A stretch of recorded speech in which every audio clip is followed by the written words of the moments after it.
አቶ ሌኮ ሀምላን ባቀረበችው ተስማምቷል። ከልጄ ምንም አይነት ነገር ሊበልጥ አይችልም፣ ሁሉንም ነገር ጨርሳችሁ ብቻ ልጄ ኤሚ ትዳንልኝ በማለት ተስማምተዋል።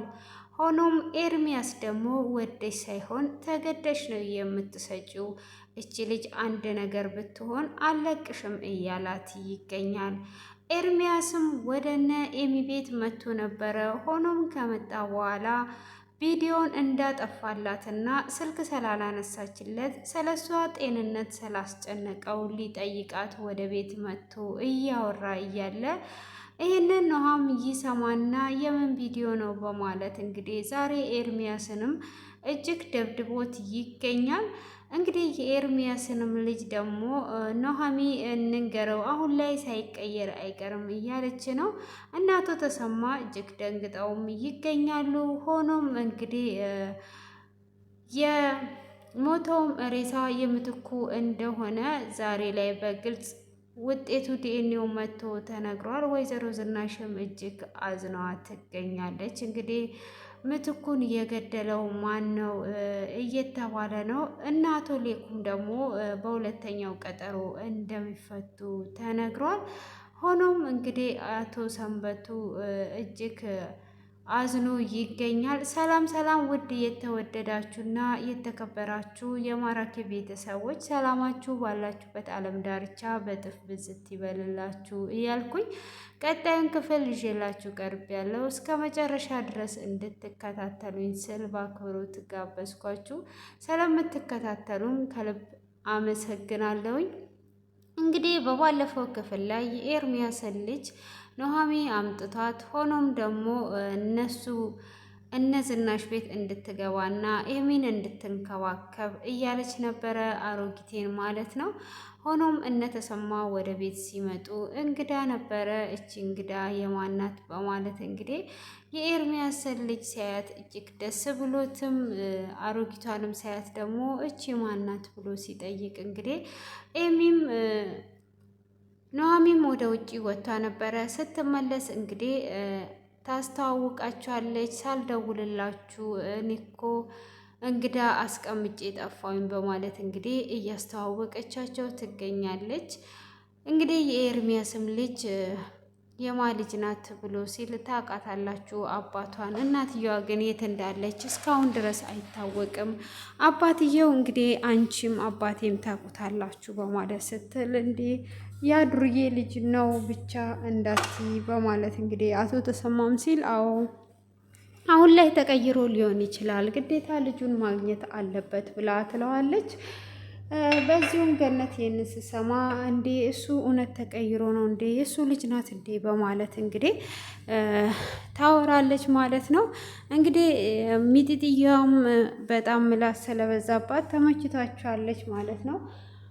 ሆኖም እንግዲህ በባለፈው ክፍል ላይ ሀምላል ወደ እስር ቤት ሄዷ ወይዘሮ ዝናሽን ምግብ ይዤልሽ መጣው እያለች እንግዲህ እያላገጠችባት እያለ ነበረ ክፍሉ የተጠናቀቀው። እንግዲህ ወይዘሮ ዝናሽም ጊዜ ይጠብቃል እንጂ ቦታ እንደምንቀያየር ሀምላልን እንዳትረሺ እያለቻት ብዙ ነገር እየተባባሉ ክፍሉ ተጠናቆ ነበረ። ሆኖም ወደ አቶ ሌኩ ትሄዳለች። አቶ ሌኩንም ይቅርታ አድርጊልኝ ለበደልኩሽ በደል ሁሉ ብሎ ይላታል። ይህ በይቅርታ የሚካስ ነገር አይደለም። ይቅርታ ምንም ጥቅም የለውም። አሁን ላይ የልጅ ህይወት በእኔ እጅ ውስጥ ነው ያለችው ብላ ትለዋለች። የልጅ ህይወትማ በእግዚአብሔር እጅ ነው ያለችው ባንቺ አይደለም ብሎ ይላታል። የሚያድንልኝም የሚምርልኝም እሱ ነው፣ የሚወስደም ከሆነ እሱ ነው በማለት እንግዲህ ይመልስላታል። እና አሁን ይቅርታ አድርጊልኝ ብሎ ይላል።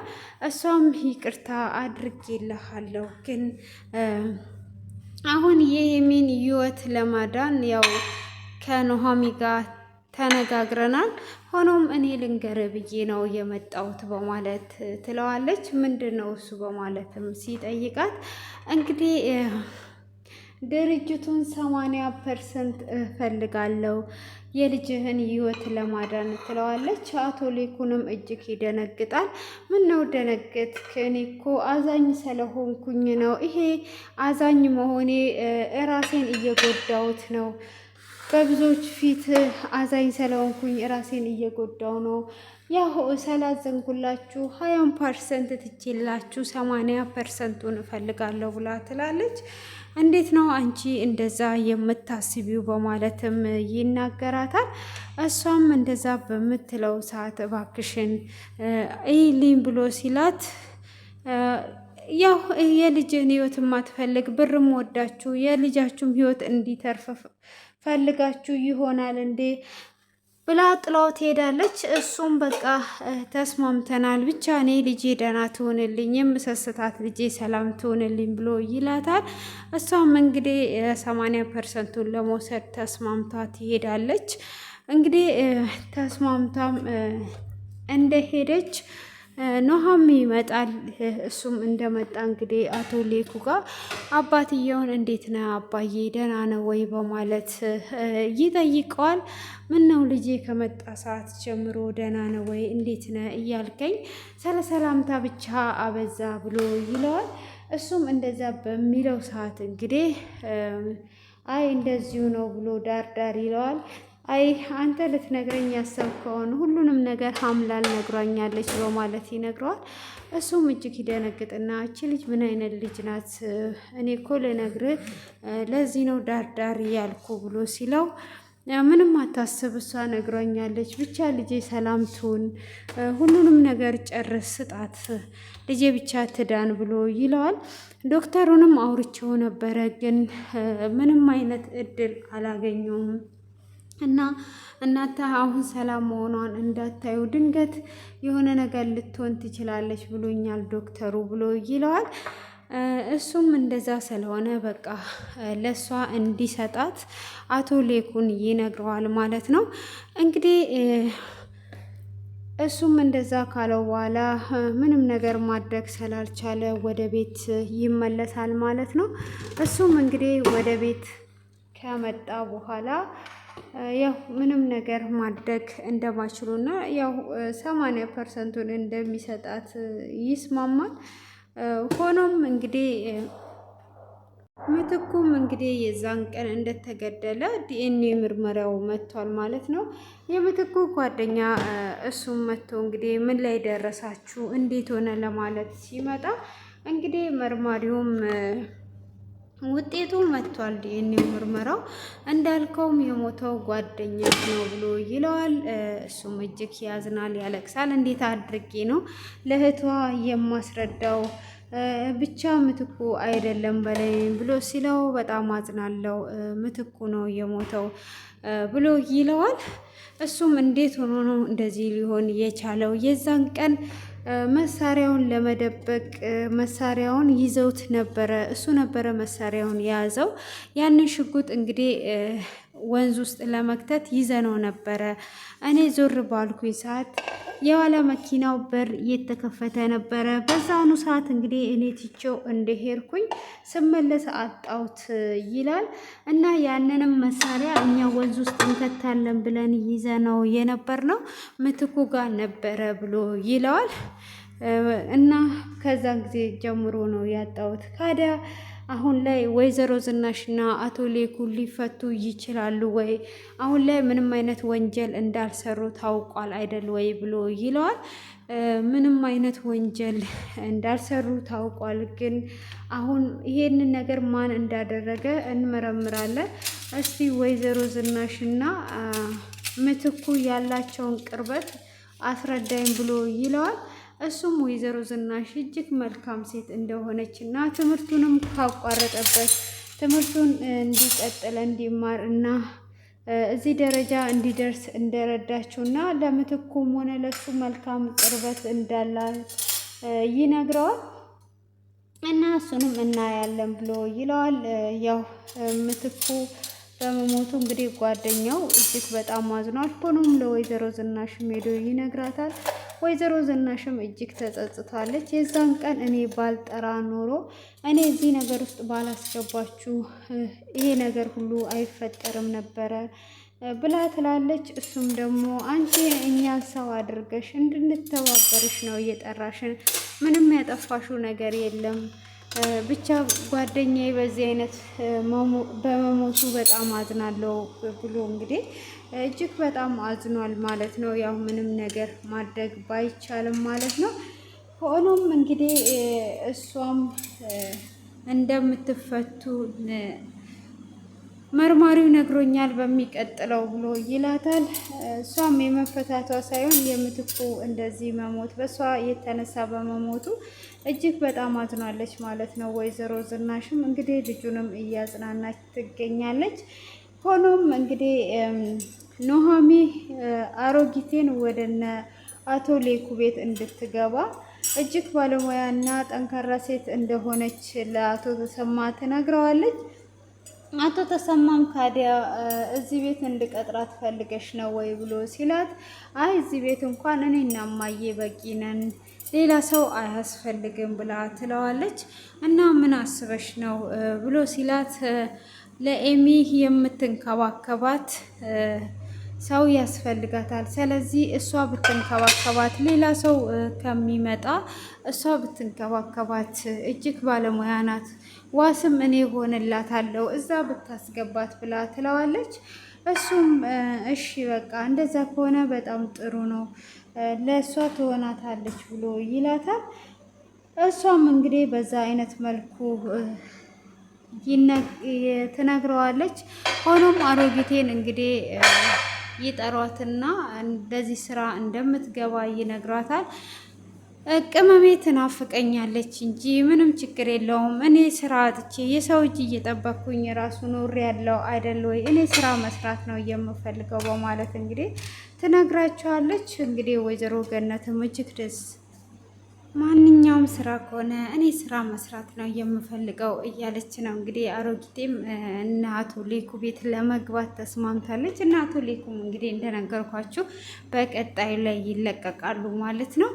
እንግዲህ እዚህ ጋር የምትኩን ወንድም የገደለው ማን ሊሆን ይችላል? እንግዲህ ሰንበቱ ካልሆነ በስተቀረ ማለት ነው። ሰንበቶም እንግዲህ ዛሬ ወይዘሮ ዝናሽን ለመጠየቅ ወደ እስር ቤት ሄዶ ነበረ። ወይዘሮ ዝናሽም እንግዲህ ስታየው አይኔ ነው ወይስ ሌላ ሰው ነው ወይስ አቶ ሰንበቱ ነው እያለች ነው እንግዲህ። አቶ ሰንበቱም ይሄንን ነገር አያደርግም እያለችም ወይዘሮ ዝናሽ ለምትኩ ጓደኛ እየነገረችው ነበረ። እሱ በዛን ሰዓት እንደዛ ተጎድቶ እያለ እንዴት ነው ምትኩን ሊገለው የሚችለው? ስለዚህ በፍጹም ምትኩን ሊገለው አይችልም። አቶ ሰንበቶ በእርግጥ ልቡ የሚገኝ አይደለም ብላ ትለዋለች። ሆኖም እንግዲህ አቶ ሰንበቶ ወይዘሮ ዝናሽን ለመጠየቅ ወደ እስር ቤት ሄዷል። ምን ሊላት እንደፈለገ እንግዲህ ባናቅም ማለት ነው። ኤርሚያስም እንግዲህ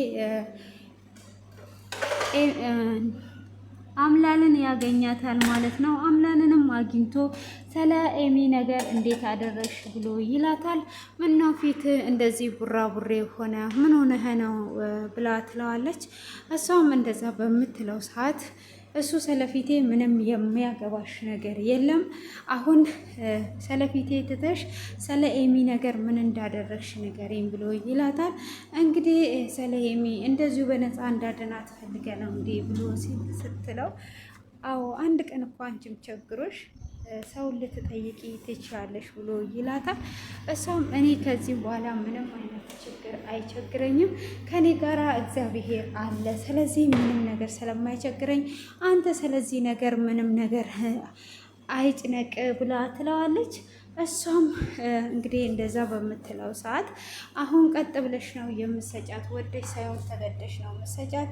እኔ የኤሚን ቪዲዮ ነው እንጂ ያጠፋሁት የአንቺ ቪዲዮ አለኝ፣ ቪዲዮን ፖስት አደርገዋለሁ ብሎ ይላታል። ውይ ለዚህ ብለህ ነው እንዴ ብላ እንግዲህ ዝቅ ታደርጋለች። አንቺ ልክ ነሽ፣ ምንም ነገር ለአንቺ ቀላል ነው። ስለዚህ እኔ ግን ይሄንን ቪዲዮ እንደምበት ነው እወቂ፣ ስለዚህ ግዴታ ሰጫታለሽ ብሎ ይላታል። እንግዲህ ስለሷ ምንም አያገባም፣ እኔ ከማወራው ሰው ጋር አወራለሁ ብላ ትለዋለች። በዚህንም ሰዓት እንግዲህ ኑሃሚ ያያቸዋል ማለት ነው። እሱም ካያቸው በኋላ ለኑሃሚ ይደውሉላትና ኤርሚያስ ተቀይሯል የምትይኝ ይሄ ኤርሚያስ ነው እንዴ ብሎ ይላታል። ከዛን ምንድን ነው እሱ ብላ ስትል ከሀምላል ጋር አፍ ላፍ ተጋጥመው እያወሩ አይደለ ወይ ብሎ ይላታል። እኔ ስካደ ስለዚህ ነገር ምን አገባኝ፣ ለምን ጀርባ ለጀርባ አይጋጠሙም ብላ ትለዋለች። ከዛን እንግዲህ ምን እያልሽ ነው ያለሽው ብሎ ሲላት፣ ታዲያ እኔ ምን አገባኝ፣ አንተ በዚህ ሰዓት ስለሱ ነው እንዴ የሚያስጨንቅ ስለ ኤሚ ብቻ ማሰብ ነው እንጂ እንዴት ነው ስለሱ ተጨንቀ ገና አፍላፍ ተጋጥመዋል የምትለኝ ብላ ትለዋለች። እኔ ከአንቺ ጋር ምን አጨቃጨቀኝ በማለት እንግዲህ ይዘጋባታል ማለት ነው። ሆኖም እንግዲህ ኤርሚያስ በአሁኑ ሰዓት ስለ ኤሚ ተጨንቆ ስለ ኤሚ ነው እያወራት የነበረው ማለት ነው። እሱ ግን ይሄንን ምንም ነገር አልተረዳም። እነሱ አንድ ላይ መኖራቸውን ብቻ ነው እያወራ ያለው ማለት ነው። በዚሁም እንግዲህ ኑሃሚ ኤሚ ጋር ትሄዳለች። ኑሃሚም ስትሄድ እንግዲህ ኤሚ ያለውን ነገር ትነግራታለች። ኤርሚያስም እንደመጣና ከዛም በኋላ እንግዲህ ኑሃሚ እንደደበደበው ስለ ቪዲዮም እንዳወራ እና ይቅርታ ሊጠይቃት እንደመጣ ትነግራታለች። እንግዲህ እንደዛ ትነግራታለች ማለት ነው። እሷም አሁን እኔ የምስራቹን ልነግርሽ ነው ትላታለች። እሷም እኔ የምስራች መስማት ነው የኔ ጆሮ የናፈቀኝ ብላ ስትላት፣ እንግዲህ ሞግዚት ልንቀጥርልሽ ነው ብላ ትላታለች። ይሄ ካደ የምስራች ነው ወይ? ይሄ እኮ የምስራች አይደለም ብላ፣ እኔ ሕፃን ልጅ ነኝ እንዴ ሞግዚት የሚቀጠርልኝ ብላ ትላታለች። አንቺስ የልትሄጂ ነው ብላ ስትላት፣ አይ እኔ አለውኝ፣ ግን እኔ በሌለው ሰዓት ለአንቺ ሰው ያስፈልግሻል የሚንከባከብሽ፣ ስለዚህ ነው ብላ ትላታለች። ኤሚን በዛኑ ሰዓት ትረጋጋና እሺ በቃ እንደዛ ከሆነ በማለትም እንግዲህ ኑሃሚንን ታቅፋትና ትደሰታለች ማለት ነው። እንግዲህ ኑሃሚንም ምንም ነገር አንቺ አታስቢ፣ ምንም እንዳትጨናነቂ፣ ከአንቺ ጎንነን ያለ ነው። አንቺ ማሰብ ያለብሽ አሁን ስለ ጤንነትሽ እና ስለ ጤንነትሽ ብቻ ነው፣ ስለ ኤርሚያስ ወይም ደግሞ ስለ ሌላ ነገር አይደለም ማሰብ ያለብሽ ብላ ትላታለች። ኤሚም እንግዲህ እሺ ብላ ትላለች። ሆኖም ኤሚ እሺ ትበል እንጂ ሀሳቧ እንግዲህ እጅግ በጣም ግራ እየተጋባች ነው። እነማዬ መቼ ነው የሚፈቱት? እነሱ የሚፈቱበት ቀን እየናፈቀኝ ነው ብላ ትላለች። እነማዬም እንግዲህ ይፈታሉ፣ ጠበቃው እንደነገረን ከሆነ በቀጣዩ ላይ እንደሚፈቱ፣ ምንም አይነት ወንጀል እንዳልሰሩ ተነግሮናል ብሎ ትላታለች። ኤሚን በዚህ ደስ ይላታል እና አንቺ ስለ ጤንነትሽ ብቻ አስቢ ብላታለች። ሆኖም እንግዲህ አቶ ሌኩም የሞተው አቶ ምትኩ እንደሆነ ሲሰማ እስከ ዛሬ ድረስ ባልሰራሁት ነበረ ራሴን ይሄ ሁሉ ኩነኔ ውስጥ አስገብቼ በጸጸት ይሄ ሁሉ ሰዓት ያሳለፍኩት፣ ክፍሉን ዘግቶ በብዙ ችግር ውስጥ እንዳለፈ ያው የምናውቀው ይሆናል ማለት ነው። ይሄ ሁሉ እንግዲህ እኔ ባልሰራሁት ነው ይሄ ነገር የሆነው ማለት ነው። ብቻ ዋና በሰላም ከዚህ መውጣታችን ነው በማለትም እንግዲህ ምንም ነገር ማድረግ ስለማይችል እንግዲህ አቶ ሌኩን አሁን ላይ ነፃ እንደሚሆን ለኑሃም እየነገረው ነበረ። ሆኖም እንግዲህ ለሀምላል ሁሉንም ነገር ስጣት፣ ጠበቃ ጥራና ብሎ ይለዋል።